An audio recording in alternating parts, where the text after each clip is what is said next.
Peace, everyone. Welcome to another live episode of A New Asafo. I do apologize for starting a couple minutes late, but uh, technical issues. I think I've pretty much gotten it straightened out. So we'll go ahead and go straight into the clip. Okay. And I know, and what's like it's related to the question. So, like, let's say I forgot the name of these white boys who started that chaos magic. I'm pretty sure you heard about that. So, can we fairly say when we understand? So, like you said, when you truly understand what you're doing, then you can go into doing your own ritual because you know this herb is masculine because you understand the principle because you studied, you understand the principle, and then you can go and create something new. Is it? Can we fairly say it like that? You asked me about chaos magic, correct? Yes. Okay. So you're saying I need to understand the question a little better. You're saying in order to get into chaos magic, you can get into that. You're saying once you understand the basic principles of like male and female and how things work together?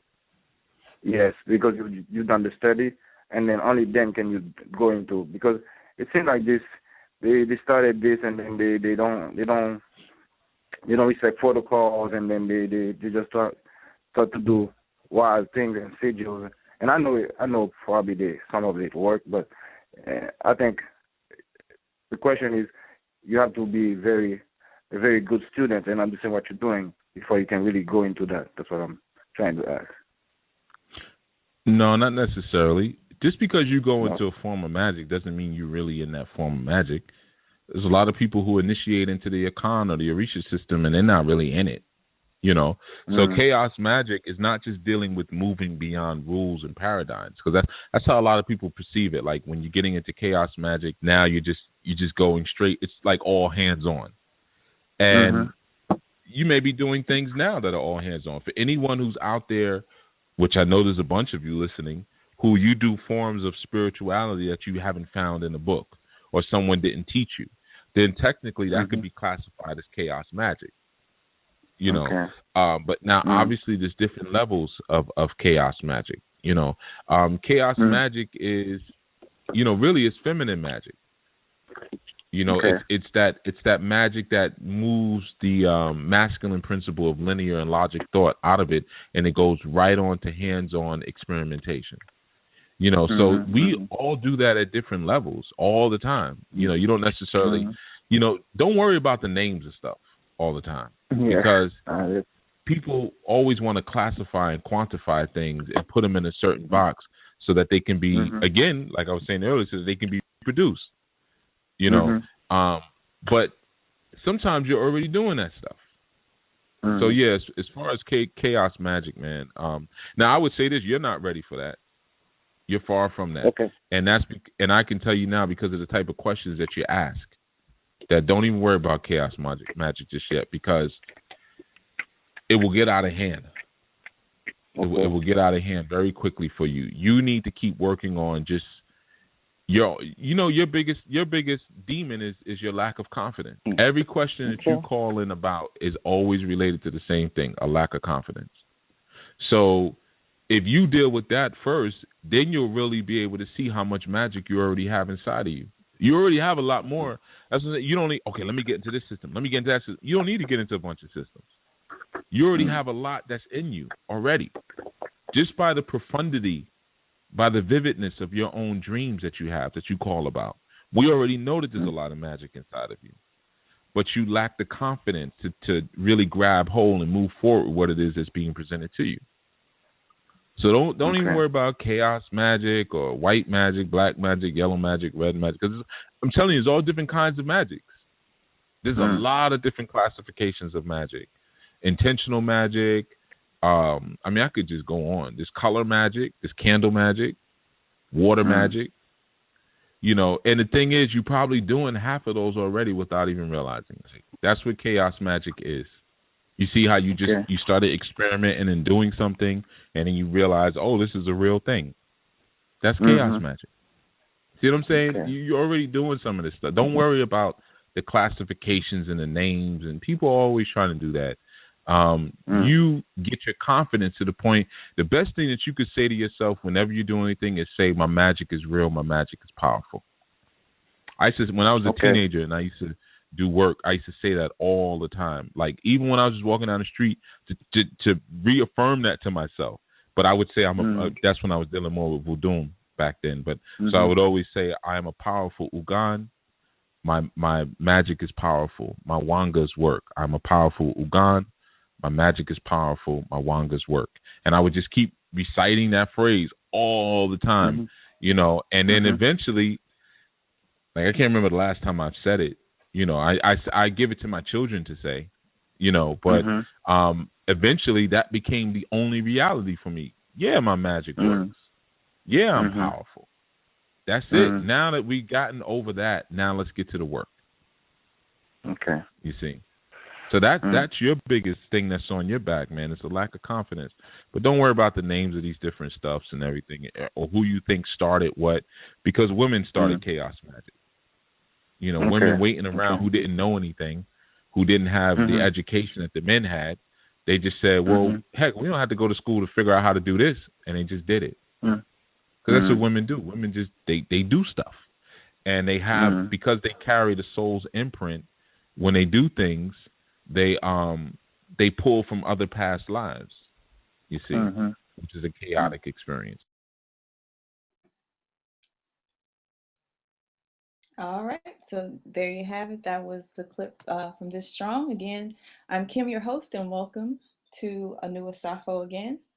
I was trying to broadcast simultaneously from Blog Talk, but it dropped me. The connection dropped for some reason. So it will be uploaded later if you want to listen to the show through Blog Talk.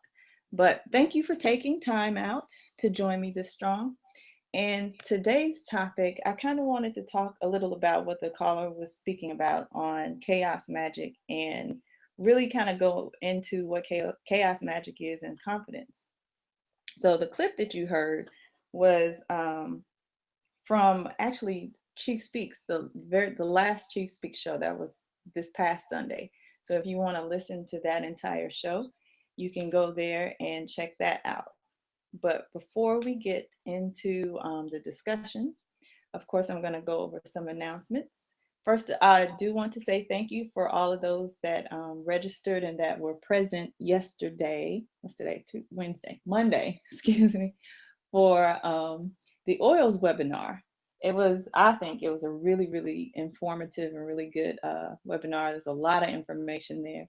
And Chief gave some excellent rituals in that webinar. So if you missed out, I don't know, perhaps it'll be aired a little bit later, maybe at another time, but you did miss some really good information. So our next webinar is going to be on November 11th at the same time. So, and this one I'll be discussing the spiritual gifts of alchemy. And so this is the third webinar in a series that I'm doing. The first one was on herbs. The second, of course, is on oils. And now we're going to go into alchemy. So if you missed the first two, you definitely don't want to miss this last one. Again, it's going to be on November 11th. And you can register now at anunation.org/events. And there will be books and a course on each of those topics soon after. So I think that'll be available early next year. We're working to get those put out. But in the meantime, just make sure you get registered early. And again, it's just going to be a really good webinar. This is going to be a very empowering webinar, as you know, the other two have been as well. So like you've always heard me say, Chief is not trying to have a bunch of followers or people worshiping him. These are all webinars and information that are there to empower you so that you don't need him so much, you know, or that you don't need to go to someone and spend money to see, you know, how you can affect change in your life. So these are some really good resources. So make sure you get registered for that. Make sure you check our websites regularly because we're going to start having monthly webinars. So we're going to have a topic each month that kind of goes in deeper into some of the concepts that Chief goes over in the shows and in the course, the actual training course. So make sure you just go to anunation.org/events and see what's going on for that month. These webinars are all held through the internet, so you don't even have to leave the house. You can just access them from your home. Make sure you keep up with all the YouTube sites. We have a lot of those.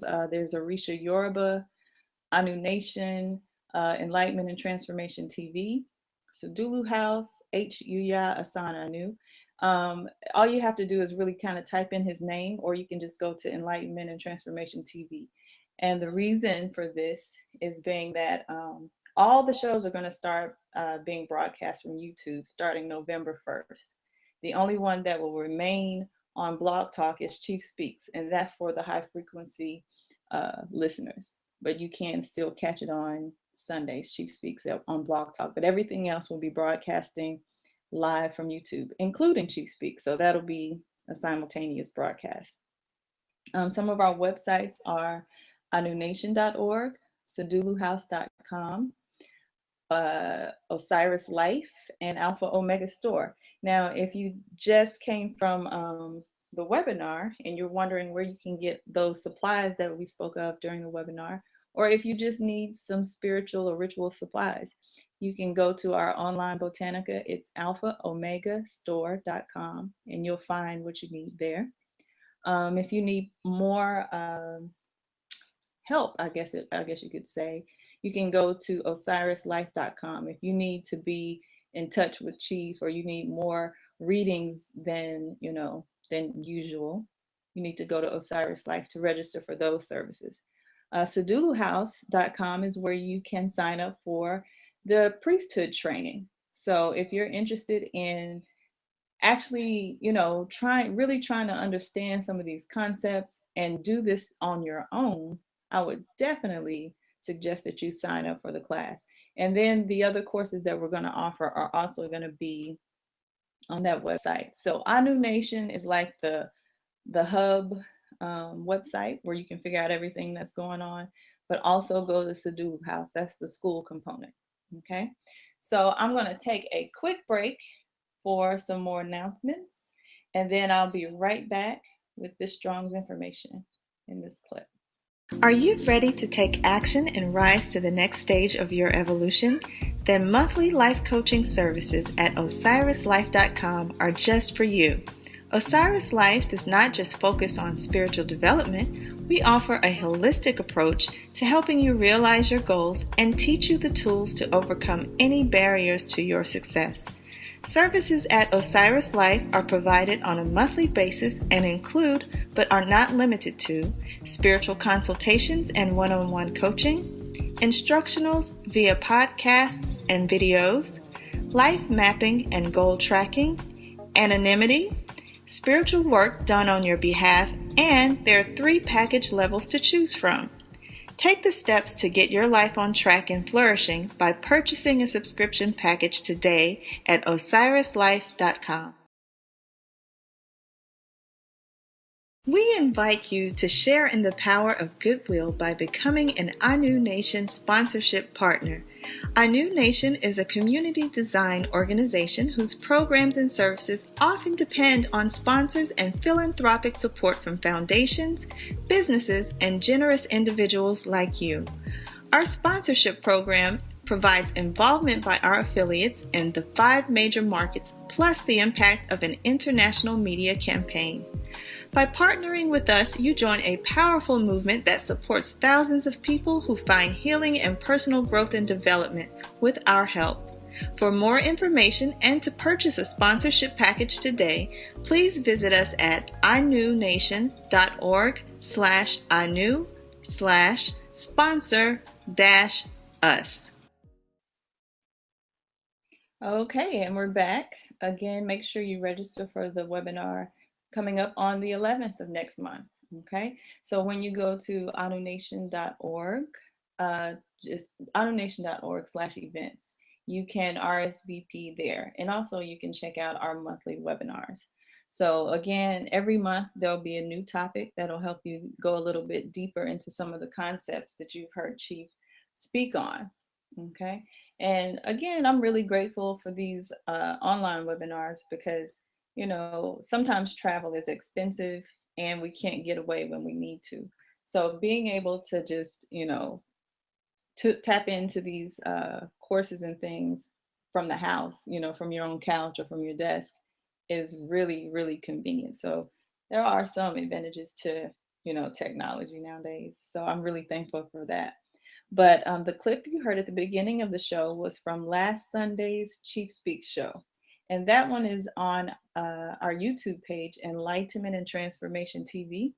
So if you want to check out that whole show, and if you tuned in a little bit late, you can go there to listen to not only this entire broadcast, but Chief Speaks as well. Okay. So for those of you that came in a little bit late, I'm going to play the clip one more time so that you can see what we're going to be discussing this strong. Okay. Okay. And I know, and what's like it's related to the question. So, like, let's say I forgot the name of these white boys who started that chaos magic. I'm pretty sure you heard about that. So, can we fairly say when we understand? So, like you said, when you truly understand what you're doing, then you can go into doing your own ritual because this herb is masculine because you understand the principle because you studied, you understand the principle, and then you can go and create something new. Is it? Can we fairly say it like that? You asked me about chaos magic, correct? Yes. Okay. So you're saying I need to understand the question a little better. You're saying in order to get into chaos magic, you can get into that. You're saying once you understand the basic principles of like male and female and how things work together? Yes, because you've done the study, and then only then can you go into, because it seems like this they started this and then they don't respect protocols, and then they just start to do wild things and sigils. And I know probably some of it work, but I think the question is you have to be a very good student and understand what you're doing before you can really go into that. That's what I'm trying to ask. No, not necessarily. Just because you go into a form of magic doesn't mean you're really in that form of magic. There's a lot of people who initiate into the Akan or the Orisha system and they're not really in it.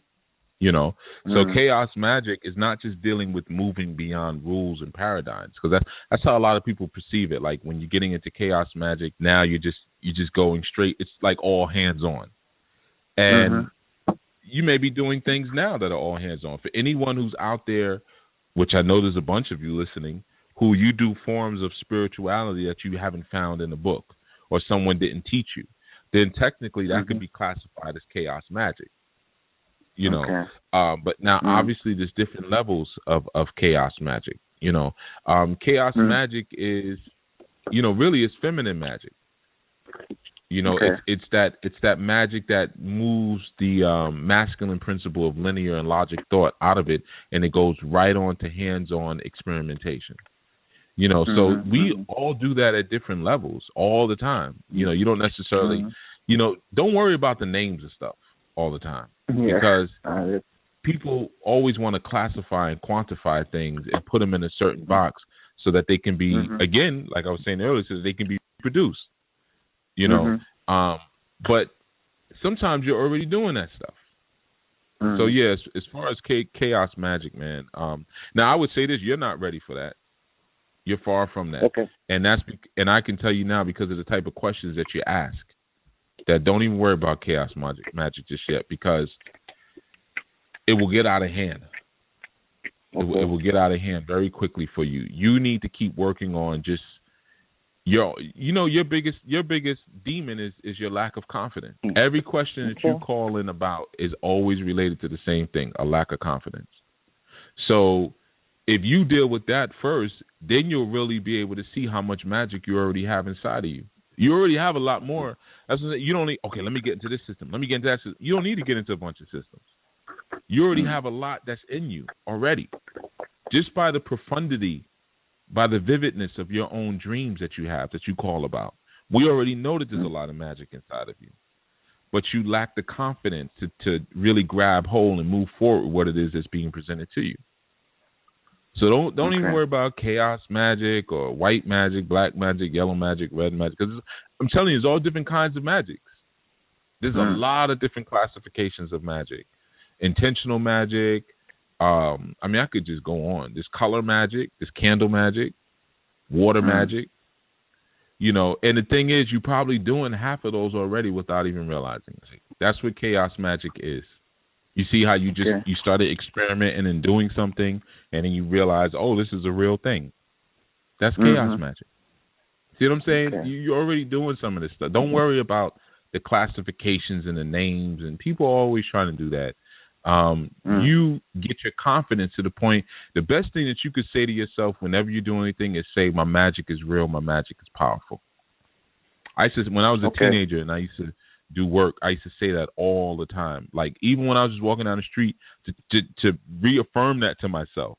But I would say that's when I was dealing more with voodoo back then. But so I would always say, I am a powerful Ugan. My magic is powerful. My wangas work. I'm a powerful Ugan. My magic is powerful. My wangas work. And I would just keep reciting that phrase all the time, you know, and then eventually, like, I can't remember the last time I've said it. You know, I give it to my children to say, you know, but eventually that became the only reality for me. Yeah, my magic works. Yeah, I'm powerful. That's it. Now that we've gotten over that, now let's get to the work. Okay. You see. So that's your biggest thing that's on your back, man. It's a lack of confidence. But don't worry about the names of these different stuffs and everything, or who you think started what, because women started chaos magic. You know, women waiting around who didn't know anything, who didn't have the education that the men had. They just said, well, heck, we don't have to go to school to figure out how to do this. And they just did it. Because that's what women do. Women just, they do stuff. And they have, because they carry the soul's imprint, when they do things, they pull from other past lives, you see, which is a chaotic experience. Okay, so we're back, and that was again a clip from this past Sunday's Chief Speak show. And the caller had a question about chaos magic. Now, of course, you know, when Chief gives when he gives advice, or if a caller has a question, like, some of his answers go into so many different directions. That's why it's important that, like, if you call in and you get your question answered, to go back after the show ends and listen to it again, because there's so much information just in the answer that he gave. But I'm just going to pull out a couple of points from it, from what he answered. And one was about chaos magic. So if you're not familiar with this type of magic, I'll give you a quick rundown about what it is. First, of course, the name itself, chaos, implies that this type of magic, like, has no particular order or rules, so to speak. You know, chaos, as we know, means complete disorder, you know, according to many dictionaries. But in Greek mythology, we know, of course, we know that has some African influence. It means the primal void. So, you know, that definition is in closer alignment to what I'll be speaking about today. Now, we know when speaking about a vast void or darkness and disorder, that we're talking about the feminine energy. So just like, you know, Chief said in the clip, chaos magic is really female magic. But chaos magic really focuses on results more than a documented kind of step-by-step method to obtain a certain outcome. So it's more centered on doing whatever it takes, just as long as it works. So when I think of chaos magic, of course, I think of things, you know, women do and have done to get whatever it is they want or need. And there really is no formula or rule book. You just do whatever to get it done.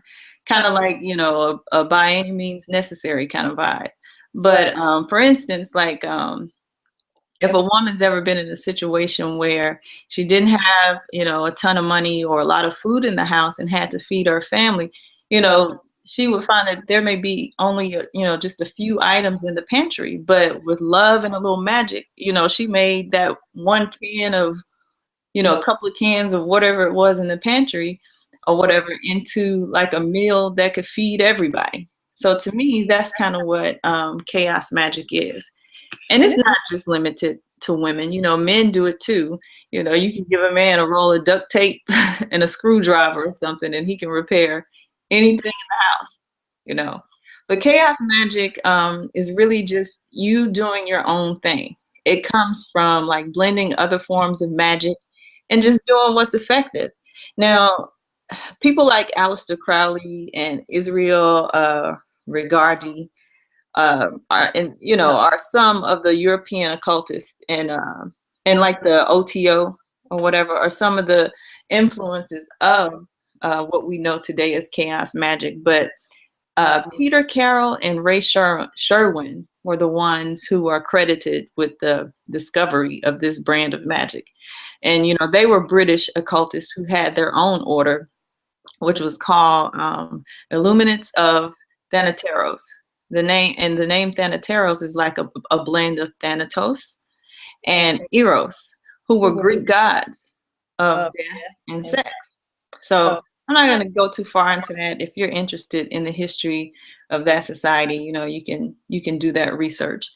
But the conversation started with a caller who has an interest in or questions about that type of magic. And this is the road that a lot of us may go down when we're coming into consciousness. We kind of start dabbling in a little of everything because we're just not sure where to start. And as you heard, she tell them we can't get so caught up on the names a lot of times because these systems, because there's so many different systems of magic. But the reason why there are so many is kind of what I want to talk about today. The reason why there's so many different types of magic is because different things work for different people. So some things you'll find are more effective than others for some people. Finding out which one works for you requires you to just kind of try them all out. Now, for me, I found what worked best were spiritual systems of African people. I knew that I needed to start there first. And there are so many different ones, but I started there first because I incarnated as a Black woman in this life. So I knew that had to be very significant. So I started to kind of look at my life and experiences through that lens. And I always look for, African roots in whatever I studied. And I studied, a lot of religions, philosophies, and spiritual systems, but the most effective that I found thus far has been the Anu spiritual training. And that's because Chief teaches you like the underlying root of all indigenous African systems. And it's like, once you grasp those concepts, you can kind of move around to different African systems. And you'll find that the only differences are mainly just, the languages and the names that they use. But I'll tell you a little bit about, my experience with going through these different systems. I always had an interest in magic, but my first system, so to speak, was voodoo. And mainly because my family has roots in Louisiana. So there were a lot of stories that I would hear, from different family members as a kid that kind of piqued my interest. But I couldn't find much information on it. And there was, a little bit of fear around it because, I didn't know anyone that really openly practiced it. And it was, of course, it's demonized. But, it's feared and respected, but demonized nonetheless. And, that in itself is kind of funny to me. And it reminds me of a conversation I had with some friends, a few years ago when we were discussing voodoo. And it's so funny because people are just, people are terrified just by the mere mention of voodoo or hoodoo.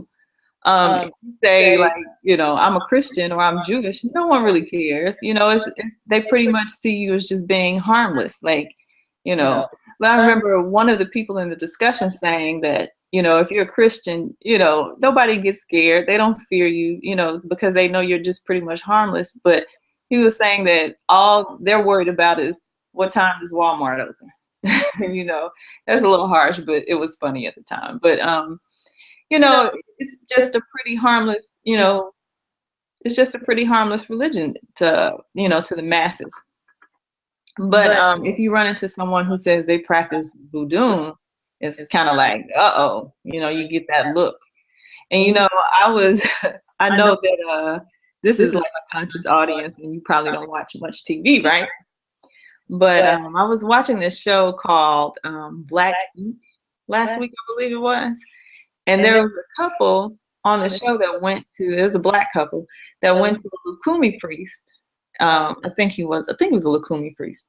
But anyway, the woman suggested that they do this, that they consult this priest before they decided to get married. And so her fiance, he had no idea who this guy was or anything. But, he went along with it. So at first he was like, who is this dude? Yeah, I'm not trying to hear anything he has to say. He was like, this is just a mess that Oprah or Beyonce has put into the heads of women. He wasn't trying to hear anything that the priest was saying.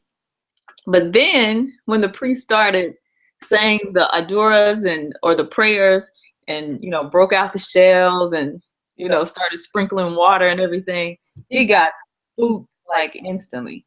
And so then, the tune changed. He was like, man, I better get right. This dude looks like he can, do something to me. So I need to be on his good side. I better chill out a little bit. So that's kind of what I mean. People are terrified of it, but they have their respect. So anyway, the first system I really dived into was Islam. And I took, when I was in college, I took Arabic. I was going to the mosque every now and then with a friend of mine whose family was Indian. And but what I took from that experience was how to meditate and the sacredness of prayer and meditation. So I learned that through, wudu, or the washing and things and the prostrations that you do, that preparation that you go through before you pray. I just really liked that practice, like right before, because it gave me this reverence and peace, for prayer that I felt before going into that procedure. But then, I moved on to some Eastern systems like Hinduism and Buddhism. And, of course I went through my Kemet phase, but I really couldn't understand all of the, what's it called, Ogdoads or dynasties, and I was like, were the books I was reading, was it the Greek interpretation or the African, where was it coming from? Everybody kind of spelled names differently.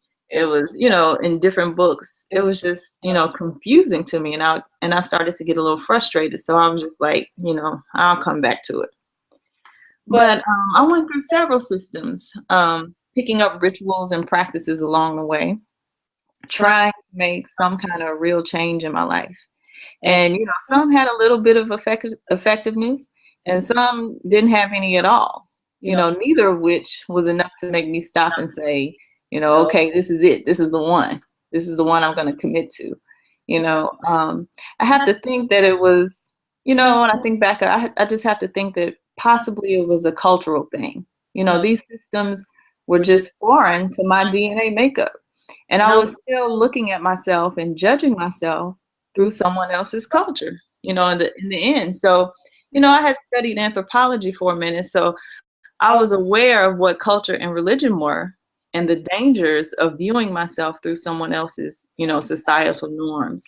So all that searching landed me right back, landed me right here, with the Anu spiritual training. And so I've been studying here for a while now. And I'm not saying, that I'm telling you this so that you can sign up or something. I'm saying that because I have seen the changes in my life now that, now that I'm moving with this indigenous thought as my norm and my measure, you know what I mean? I'm seeing the cognitive dissonance and not only my behavior, but, of course, the behavior of others and just this culture, this American culture and society in general. And I've seen real things happen just, in the short time that I've been studying with Chief. I've seen nature respond at the utterance of a few words, just fire come out of nowhere, little things like, or, animals, seeing how animals respond just at certain prayers or certain words. Like, I was just like, this is real. This is not like coincidental or vague.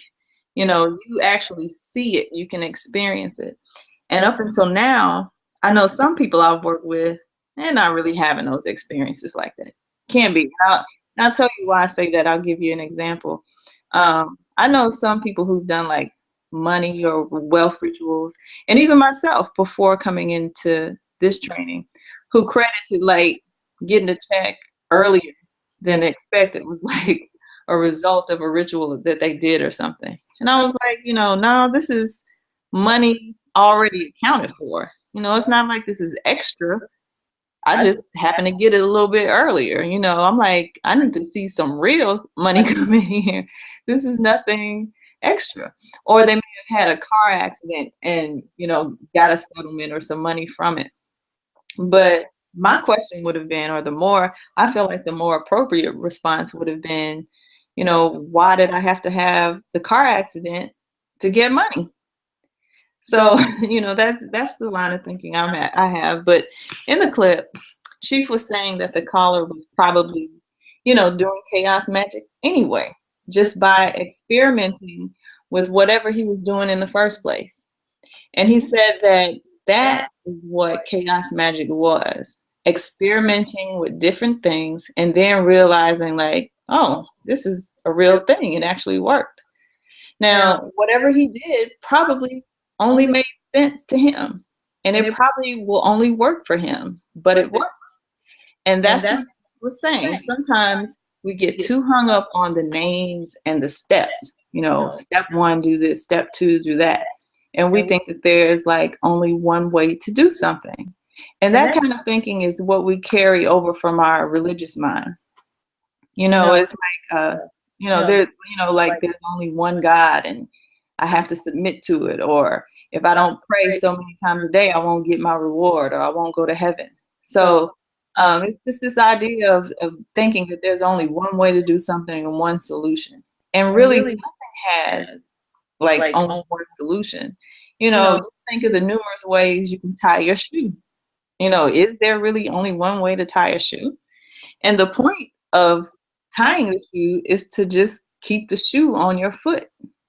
So there are tons of ways to tie up laces so that won't happen. And think about this. Someone came up with the idea to eliminate the laces altogether. So now the rules or procedure or the magical system that was created, to teach you how to tie laces is completely irrelevant now because somebody said, you know what, I don't even need the laces. We can do it this way. So the main thing you need when you're performing any kind of magic is just confidence. And that's when Chief told him to, have like a mantra. He told him to say, like, my magic is real, my magic is powerful. And I think that as adults, we kind of lose this confidence. And I'll give you another example. My daughter wanted something for her birthday that was like crazy expensive. And at the time, she was like only 9. And I'm like, no, I'm not spending that on a 9-year-old. But when she suggested it to me, I was, that's what I said. I was like, are you kidding me? Nah, you're too irresponsible. At 9? No way. So, but the thing with her, she was like determined to get it. She wasn't trying to hear no. So she started kind of formulating her own little ritual. The things that she did was like she talked about it just incessantly to everybody all the time. I don't care what the conversation was about. She found a way to work it in. And every time, we would leave the house, she would make me stop by the place so she could show it to me. She was like, can we go in? I just want to look at it. And she did this with everybody, not just me. So whomever she was with, was it her dad or my parents or whomever, aunts, uncles, cousins, she would take them by there. So what she was really doing was just making sure that the gift had the potential to come from anywhere or anybody. You know, sometimes when we do magic, we only think of it coming from one source. But, you know, she made it so that it could come from anybody. So another thing she did was like she used to cut out pictures of it. She just watched videos about it all the time. She would come to me with just random facts about whatever it was. I mean, she just completely saturated her whole world and as much as of anyone else's world she could with this object that she wanted. You know, so she again increased her chances of getting it. Finally, after about a month or so, guess what? She got it. And so, you know, but the interesting thing about it was is that she never had any doubt whatsoever in her mind that she wouldn't get it. You know, the possibility that was just something she was not going to accept. She was not going to accept that, you know, no, I'm not going to get this. She was going to work at it until she got it.